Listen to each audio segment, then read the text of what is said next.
નમસ્તે વિદ્યાર્થી મિત્રો, જ્ઞાન મંજરી મોડર્ન સ્કૂલની ઈ લર્નિંગ યુટ્યુબ ચેનલમાં ફરી આપણે બધાએ ધોરણ 11 અર્થશાસ્ત્રના યુનિટ નંબર 3નો અભ્યાસ કરવાનો છે. હું અજય પરમાર આ બધા વિદ્યાર્થી મિત્રોને ફરી એકવાર આવકારું છું. આજે આપણે અર્થશાસ્ત્રના યુનિટ નંબર 3નો સૌથી અગત્યનો ટોપિક અલગ અલગ માંગો આકૃતિ દ્વારા કેવી રીતે દર્શાવી શકાય એ ઉદાહરણ સાથે આજે આપણે અભ્યાસ કરવાનો છે. આજના આ વિડિયો લેક્ચરમાં આ યુનિટનો છેલ્લો વિડિયો લેક્ચર હશે, એટલે આ યુનિટ પણ આજે આપણે પૂરું થશે. તો ખાસ ધ્યાનથી આ બધા વિદ્યાર્થી મિત્રો છે એ આ યુનિટમાં ધ્યાન આપજો. હવેના જે પ્રશ્નો છે એ ખૂબ જ અગત્યના છે, તો ચાલો આપણે જોવાનો પ્રયત્ન કરીએ.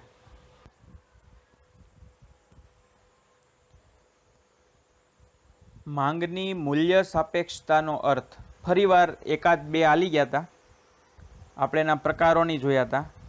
ફરી એકવાર જોવાનો પ્રયત્ન કરીએ તો માંગની આપણે અગાઉના લેક્ચરમાં માંગની મૂલ્ય સાપેક્ષતા કોને કહેવાય એનું આપણે સૂત્ર એ પણ સમજવાનો અને જોવાનો પ્રયત્ન કર્યો હતો કે માંગની મૂલ્ય સાપેક્ષતામાં માંગમાં ટકાવારી ફેરફાર અને કિંમતમાં ટકાવારી ફેરફાર આવી રીતના દર્શાવી શકાય, એનો આપણે અભ્યાસ કર્યો તો ફક્ત અગાઉ ચાલેલું છે, ફક્ત ફરીવાર એકવાર હાઇલાઇટ જોવાનો પ્રયત્ન કરીએ છીએ. ટકાવારીમાં ફેરફાર દર્શાવે છે એ પણ જોયું તો આપણે. પ્રોફેસર માર્શલે આપેલી માંગની મૂલ્ય સાપેક્ષતાની વ્યાખ્યા એનો પણ અભ્યાસ આપણે કર્યો હતો. આજે આપણે માંગની મૂલ્ય સાપેક્ષતાના પ્રકારો કોને કહેવાય અથવા કેવા હોય, આ પ્રકારો એક સાથે કદાચ બધા ન પૂછાય પણ પરીક્ષામાં પૂછે એવા અમુક એક સિંગલ પણ પૂછે છે, તો એ આપણે જોવાનો પ્રયત્ન કરીએ. માંગની મૂલ્ય સાપેક્ષતાના પ્રકારો જણાવો. Degrees of price, elasticity of demand. વસ્તુની કિંમતમાં ફેરફાર થતાં વસ્તુની માંગમાં કયા દરે ફેરફાર થાય છે તેના આધારે માંગની મૂલ્ય સાપેક્ષતાના 5 પ્રકાર પાડવામાં આવે છે, જે નીચે મુજબ દર્શાવી શકાય. ફરી એકવાર, માંગની મૂલ્ય સાપેક્ષતાના પ્રકારો જણાવો. 1 માર્કનો પ્રશ્ન પૂછવો હોય તો કેવી રીતે પૂછી શકાય? તો કે માંગની મૂલ્ય સાપેક્ષતાના પ્રકારો જણાવો, તો તમારે જવાબ લખવાનો. માંગની મૂલ્ય સાપેક્ષતાના પ્રકારો નીચે મુજબ છે. પહેલું, સંપૂર્ણ મૂલ્ય સાપેક્ષ માંગ. બીજું, સંપૂર્ણ મૂલ્ય અનપેક્ષ માંગ. ત્રીજું, એકમ મૂલ્ય સાપેક્ષ માંગ. ચોથું, મૂલ્ય સાપેક્ષ માંગ. અને પાંચમું, મૂલ્ય અનપેક્ષ માંગ. આ 5 માંગ વિદ્યાર્થી મિત્રો ખૂબ જ અગત્યતા ધરાવે છે. આ બધાયનો અર્થ આવડવો એ ખૂબ જ જરૂરી છે. ખૂબ જ સહેલું છે. જો આપ ઉદાહરણ દ્વારા યાદ રાખવાનો પ્રયત્ન કરશો તો આપોઆપ આકૃતિ અને ઉદાહરણો પરથી આ વ્યાખ્યાઓ અને એની નિશાનીઓ યાદ રહી જઈ શકે છે. સંપૂર્ણ મૂલ્ય સાપેક્ષ માંગ, જેને EP બરાબર આલ્ફા ઇન્ફિનિટિવની નિશાની વડે દર્શાવવામાં આવે છે. જો અહીંયા તમને નિશાની આપી છે. એવી જ રીતના સંપૂર્ણ મૂલ્ય અનપેક્ષ માંગ છે, એને EP બરાબર 0 તરીકે ઓળખવામાં આવે છે. એકમ મૂલ્ય સાપેક્ષ માંગ છે અને EP બરાબર ઇક્વલ બરાબર 1 છે. મૂલ્ય સાપેક્ષ માંગ છે એ EP more than or equal to 1 કરતાં મોટી હોય છે, અને મૂલ્ય અનપેક્ષમાં પણ EP 1 કરતાં નાની જોવા મળે છે. તો આપણે એને વ્યાખ્યા, ઉદાહરણ અને આકૃતિ દ્વારા સમજવાનો પ્રયત્ન કરીએ આ પ્રકારોને. તો સૌ પ્રથમ જોઈએ તો સંપૂર્ણ મૂલ્ય સાપેક્ષ માંગ. જ્યારે વસ્તુની કિંમતમાં અત્યંત નજીવો ફેરફાર તેની માંગમાં અમર્યાદિત ફેરફાર લાવે ત્યારે વસ્તુ માટેની માંગમાં અમાપ અથવા અનંત ફેરફાર થાય છે, તેને સંપૂર્ણ મૂલ્ય સાપેક્ષ માંગ કહેવામાં આવે છે. ફરી એકવાર એની વ્યાખ્યા બોલું છું. અહીંયા આપણને વ્યાખ્યા આપેલી છે. જ્યારે વસ્તુની કિંમતમાં અત્યંત નજીવો ફેરફાર તેની માંગમાં અમર્યાદિત ફેરફાર લાવે ત્યારે વસ્તુ માટેની માંગમાં અમાપ અનંત ફેરફાર થાય છે તેને સંપૂર્ણ મૂલ્ય સાપેક્ષ માંગ તરીકે ઓળખવામાં આવે છે. દાખલા તરીકે ટી વસ્તુની કિંમતમાં 1%નો ઘટાડો થતાં તેની માંગમાં સતત વધારો થાય, અનંત ગણો વધારો થાય, તો આવી માંગને અમાપ અથવા અનંત કહેવામાં આવે છે. હવે કિંમતમાં નજીવો, માની લો કે 5 રૂપિયાનો કદાચ ફેર છે ઉદાહરણ તરીકે, તો કેટલા આમ કહેવાય કે જે લોકો ખરીદે છે એનાથી ડબલ એ વસ્તુ ખરીદવા માંડે છે. તો આવી વસ્તુઓ આવું જ્યારે જોવા મળે તો સંપૂર્ણ મૂલ્ય સાપેક્ષ માંગ છે એવી રીતના કહી શકાય. એને સૂત્ર દ્વારા સમજાવ્યું છે કે માંગમાં થતો ટકાવારી ફેરફાર છેદમાં કિંમતમાં થતો ટકાવારી ફેરફાર, આલ્ફાના છેદમાં 1, અહીંયા સંકેતમાં દર્શાવ્યું છે. આ તમને એની આકૃતિ આપેલી છે સંપૂર્ણ. એમાં બીજું કંઈ ચર્ચા હોય નહીં, ફક્ત વસ્તુની કિંમત એ વાય અક્ષ ઉપર, વસ્તુની માંગ એક્સ અક્ષ ઉપર અને બરાબર વચ્ચે ડિમાન્ડ રેખા, આ જે ડી અને ડી છે એ માંગ રેખા દર્શાવવાની હોય છે. આવા પ્રકારની માંગનું વાસ્તવમાં અસ્તિત્વ જોવા મળતું નથી. એ કહેવા એમ માંગે છે કે વાસ્તવમાં કોઈ દિવસ આવું શક્ય છે નહીં કે ભાઈ નજીવો રૂપિયાનો કિંમતમાં ફેરફાર થાય ને ડબલ લોકો એ ખરીદવા પોગી જાય. આ અશક્ય વસ્તુ છે. પણ છતાં પણ એક પ્રકારના જાણકારી રૂપે આપણે સંપૂર્ણ મૂલ્ય સાપેક્ષ માંગ કોને કહેવાય એ સમજવાનો પ્રયત્ન કર્યો. આકૃતિમાં ડબલ ડી માંગ રેખા જે આડી ધરીને સમાંતર છે તે દર્શાવે છે કે પ્રવર્તમાન બજાર કિંમતે વસ્તુની માંગ અનંત એટલે કે અમર્યાદિત છે. ખૂબ લોકો એને ખરીદવાનો પ્રયત્ન કરે છે. તો આપણે આ સંપૂર્ણ મૂલ્ય સાપેક્ષ માંગ એ સમજવાનો એની આકૃતિ દ્વારા પ્રયત્ન કર્યો. બીજી માંગ,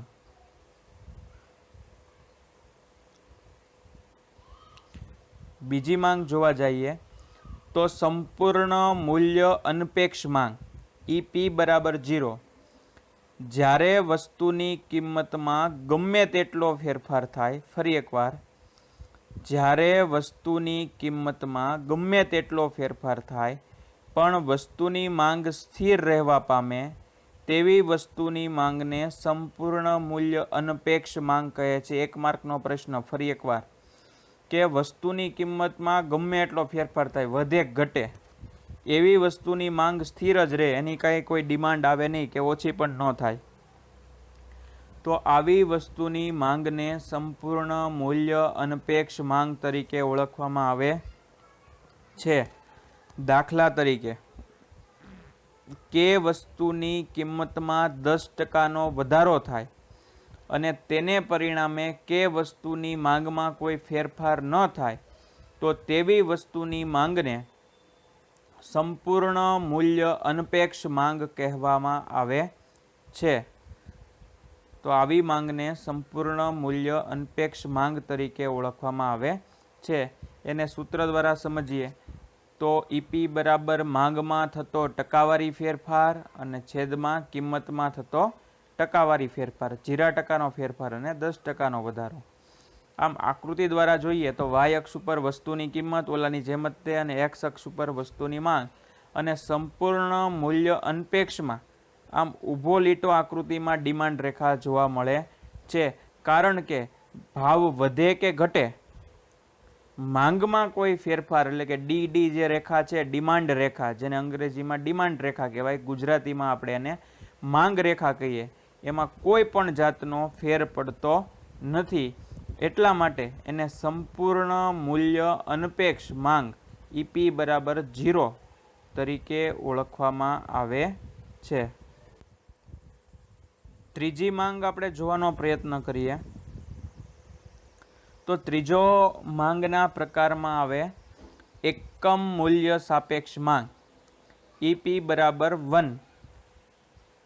જ્યારે કિંમતના ટકાવારી ફેરફારો અને માંગના ટકાવારી ફેરફારો સરખા હોય ત્યારે માંગ સપ્રમાણમાં મૂલ્ય સાપેક્ષ છે તેમ કહેવામાં આવે છે, જેને એકમ મૂલ્ય સાપેક્ષ માંગ પણ તરીકે ઓળખવામાં આવે. ફરીવાર, જ્યારે કિંમતના ટકાવારી ફેરફારો અને માંગના ટકાવારી ફેરફારો સરખા હોય એટલે એને એકમ મૂલ્ય સાપેક્ષ માંગ, કે માંગનો ટકાવારી ફેરફાર અને કિંમતમાં થતો ટકાવારી ફેરફાર સરખો હોય, દાખલા તરીકે 10% કિંમતમાં વધારો થયો તો 10% લોકો છે એની માંગ વધુ કરે, 10% કિંમત ઘટે તો 10% માંગમાં વધારો થાય. એમ ટકાવારી કિંમતની અને માંગની આ બંને જ્યારે સરખી જોવા મળે તો એને એકમ મૂલ્ય સાપેક્ષ માંગ છે એવી રીતના ઓળખી શકાય. દાખલા તરીકે એસ વસ્તુની કિંમતમાં 5%નો ઘટાડો થાય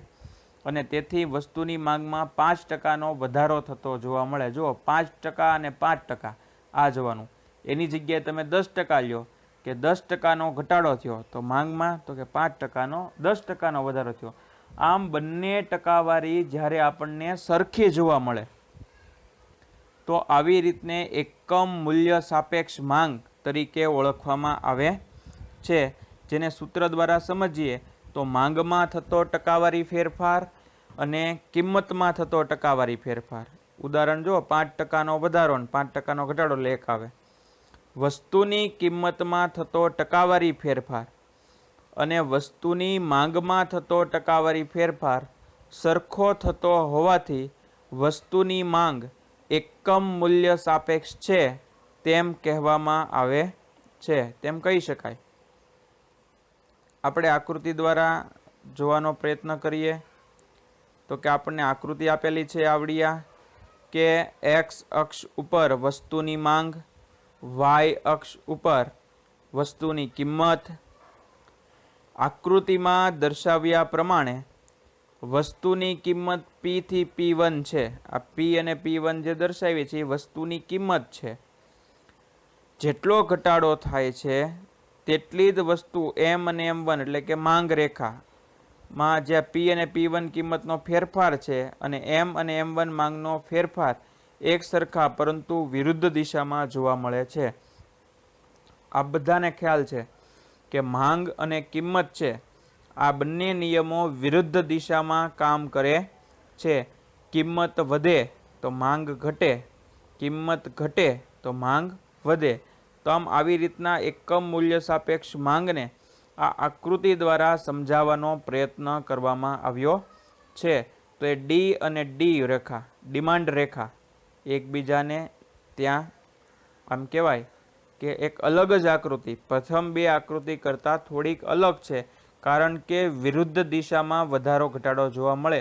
એ આપણને ખ્યાલ છે કે ભાઈ કિંમત ઘટે તો માંગ વધે, કોઈ વસ્તુનો ભાવ ઘટી જાય તો વધુ લોકો લેવા માટે એ આકર્ષાય.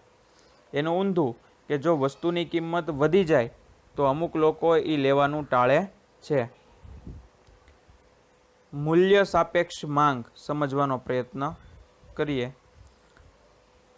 ઈપી મોર ધેન 1 એટલે કે એક કરતાં મોટી જ્યારે હોય, વસ્તુની કિંમતના ટકાવારી ફેરફાર, ફરી એકવાર વસ્તુની કિંમતના ટકાવારી ફેરફાર કરતાં વસ્તુની માંગમાં થતો ટકાવારી ફેરફાર વધુ હોય તો તેવી વસ્તુની માંગને મૂલ્ય સાપેક્ષ માંગ કહે છે. દાખલા તરીકે આર વસ્તુની કિંમતમાં 10%નો વધારો થાય અને તેને પરિણામે વસ્તુની માંગમાં 30%નો ઘટાડો થાય, ડબલ કરતાં 3 ગણો થયો. જુઓ, વસ્તુની કિંમત 10% વધી તો 30% લોકો છે એ ખરીદવાની વસ્તુ ટાળે છે. તો આવી વસ્તુની માંગ મૂલ્ય સાપેક્ષ છે તેમ કહી શકાય. એનું સૂત્ર તમને પૂછે મૂલ્ય સાપેક્ષનું માંગ, તો માંગમાં થતો ટકાવારી ફેરફાર છેદમાં કિંમતમાં થતો ટકાવારી ફેરફાર. એને આપણે જોઈએ તો 30%નો ઘટાડો છેદમાં 10%નો વધારો એટલે 3, પ્લસ માઇનસ ન લાગુ પડે એટલે માનાંકની નિશાનીમાં 3 કરેલા છે. તો આ જ માહિતીને આપણે આકૃતિ દ્વારા સમજવાનો પ્રયત્ન કરીએ.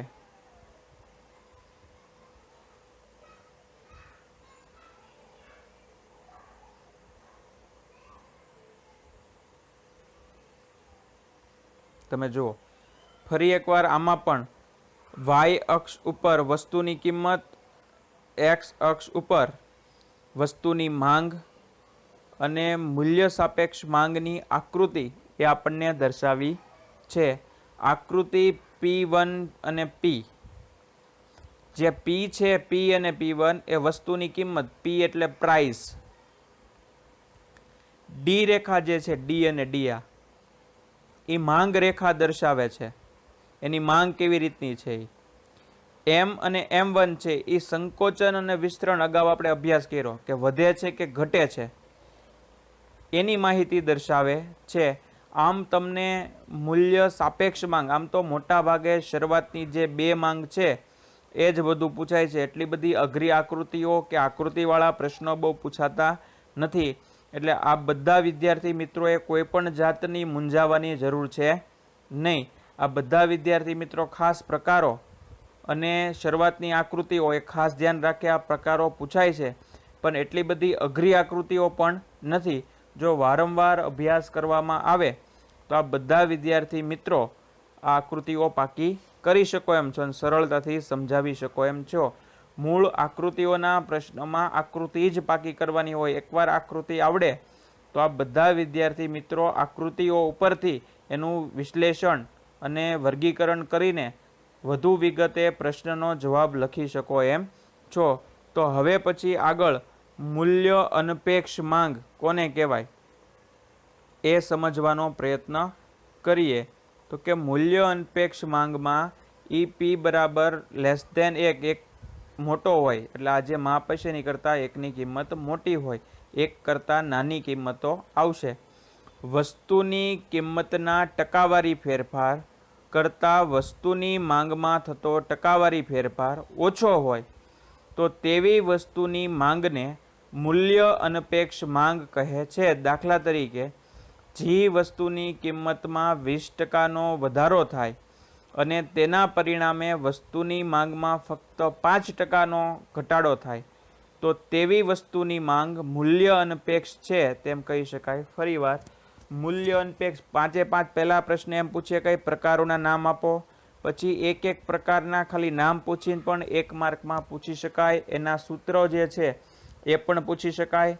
ફરી એકવાર વસ્તુની કિંમતના ટકાવારી ફેરફાર કરતાં વસ્તુની માંગમાં થતો ટકાવારી ફેરફાર ઓછો હોય તો તેવી વસ્તુની માંગને મૂલ્ય અનપેક્ષ માંગ કહે છે. દાખલા તરીકે જે વસ્તુની કિંમતમાં 20%નો વધારો થાય અને તેના પરિણામે વસ્તુની માંગમાં ફક્ત 5%નો જ ઘટાડો થાય તો આવી વસ્તુની માંગને મૂલ્ય અનપેક્ષ માંગ કહેવામાં આવે છે. માંગમાં થતો ટકાવારી ફેરફાર છેદમાં કિંમતમાં થતો ટકાવારી ફેરફાર એનું સૂત્ર છે. આકૃતિ દ્વારા જોવાનો પ્રયત્ન કરીએ. ફરી એકવાર આમાં વાય અક્ષ પર વસ્તુની કિંમત, એક્સ અક્ષ ઉપર વસ્તુની માંગ. આ જે ડી રેખા છે ડિમાન્ડ રેખા છે, મૂલ્ય અનપેક્ષ માંગ છે. M1 છે એ સંકોચન વિસ્તરણ અને P જે છે P1 થી P એ પ્રાઇસ એની કિંમતમાં થતો વધારો ઘટાડો દર્શાવે છે. આમ આકૃતિમાં P1 જેટલો વસ્તુની કિંમતનો વધારો થવાથી વસ્તુની માંગમાં M1 જેટલો ઘટાડો થાય છે. વસ્તુની કિંમતમાં થયેલ વધારો કરતાં માંગમાં થતો ઘટાડો ઓછો છે. સામાન્ય રીતે જીવન જરૂરી આવશ્યક વસ્તુઓની માંગ મૂલ્ય અનપેક્ષ હોય છે. દાખલા કે અનાજ, દૂધ, તેલ ભાવ વધે કે ઘટે, દૂધની જરૂર પડે જ તે, ભાવ વધે કે ઘટે અનાજની જરૂર પડે જ તે. આ થોડુંક ઓછું પણ જીવન જરૂરિયાતની વસ્તુ છે એટલે જરૂર પડે ને પડે જ તે. તો આવી વસ્તુઓને મૂલ્ય અનપેક્ષ માંગ તરીકે ઓળખાવી શકાય. તો આપણે આ બધા માંગના પ્રકારોનો ખૂબ જ સરસ રીતે અભ્યાસ કર્યો. આ બધા વિદ્યાર્થી મિત્રો આકૃતિ, એના અર્થ, એના સૂત્ર એ પાકા કરી લેજો. હવે આપણે આ પાઠના અંત તરફ જઈએ તો માંગની આવક સાપેક્ષતા કોને કહેવાય એ સમજવાનો અને પ્રયત્ન કરીએ. તો કે માંગની આવક સાપેક્ષતા કોને કહેવામાં આવે તો જેમ માંગની મૂલ્ય સાપેક્ષતામાં કારણ વસ્તુની કિંમત છે તેમ માંગની આવક સાપેક્ષતામાં કારણ ગ્રાહક રૂપ વ્યક્તિની આવક છે.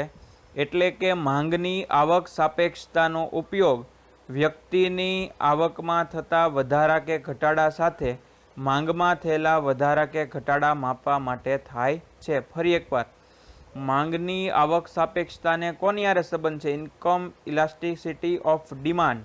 તો કે જેમ માંગની મૂલ્ય સાપેક્ષતામાં કારણ વસ્તુની કિંમત છે, તેમ માંગની આવક સાપેક્ષતાના કારણ ગ્રાહકરૂપ વ્યક્તિની, એટલે કે કોઈ વ્યક્તિની, હવે આ સામાન્ય રીતે સમજી શકાય કે કોઈ વ્યક્તિની આવક છે એ વધે તો એની ખરીદી નહીં પણ વધે. પોતાની પાસે આવક અથવા બચત નથી તો વધારાના ખર્ચ એ કરશે નહીં, અથવા એના ખર્ચમાં ઘટાડો કેવી રીતના કરાય એવા પ્રયત્ન કરશે. તો એને માંગની આવક સાપેક્ષતાનો કહી શકાય. હવે એનો આપણે અર્થ જોવાનો પ્રયત્ન કર્યો. વ્યક્તિની આવકના ટકાવારી ફેરફાર અને માંગમાં થતા ટકાવારી ફેરફારના ગુણોત્તરનું માપ તે વસ્તુની માંગની આવક સાપેક્ષતા કહેવાય છે. ગ્રાહકરૂપ વ્યક્તિની આવકમાં થતા ફેરફાર વડે વસ્તુની માંગમાં થતા ફેરફારને ભાંગતા આવક સાપેક્ષતાનું માપ રજૂ કરી શકાય છે. સૂત્ર દ્વારા રજૂઆત કરી છે. માંગની આવક સાપેક્ષતા વસ્તુની માંગમાં થતો ટકાવારી ફેરફાર છેદમાં વ્યક્તિની આવકમાં થતો ટકાવારી ફેરફાર. ટૂંકમાં આવક અને માંગમાં થતો ટકાવારી ફેરફાર આ બંને વચ્ચેના સંબંધો સ્થાપીને આ મેળવવામાં આવે છે. તો માંગની આવક સાપેક્ષતાના પ્રકારો કયા હોય? જો આ બધું ઊંધું ન કરી નાખતા. આગળના પ્રકારો ને આ પ્રકારોમાં પરીક્ષા જ્યારે પૂછવામાં આવે ત્યારે વિદ્યાર્થીઓ ઘણી બધી ભૂલ કરી નાખે છે. અત્યારના આપણે જે અભ્યાસ કરીએ છીએ એ માંગની આવક સાપેક્ષતાના પ્રકારોનો ચર્ચા હવે કરીએ. માંગની આવક સાપેક્ષતાના મુખ્ય પ્રકારો 3 છે, જે નીચે મુજબ દર્શાવી શકાય. તો આ 3 પ્રકારો એ 1 માર્કમાં પૂછી શકાય, વિકલ્પમાં પૂછી શકાય.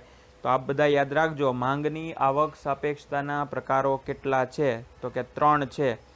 કયા કયા? તો હવે જોઈએ. હકારાત્મક એટલે કે ધન આવક સાપેક્ષ માંગ.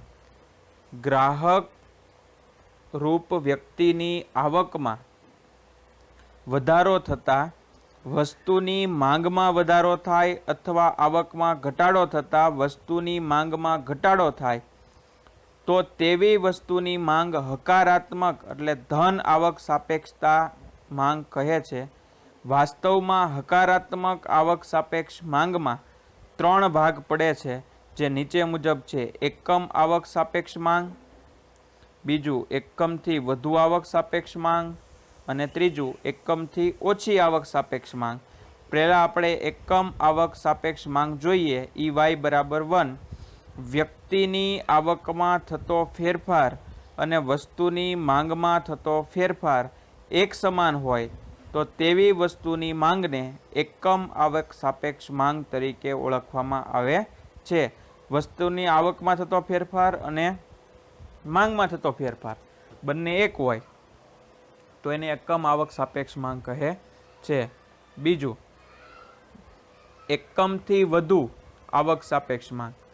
વ્યક્તિની આવકમાં થતો ફેરફાર એ વસ્તુની માંગમાં થતા ફેરફાર કરતાં ઓછો હોય તો તેવી વસ્તુની માંગને એકમથી વધુ આવક સાપેક્ષ માંગ તરીકે ઓળખવામાં આવે છે.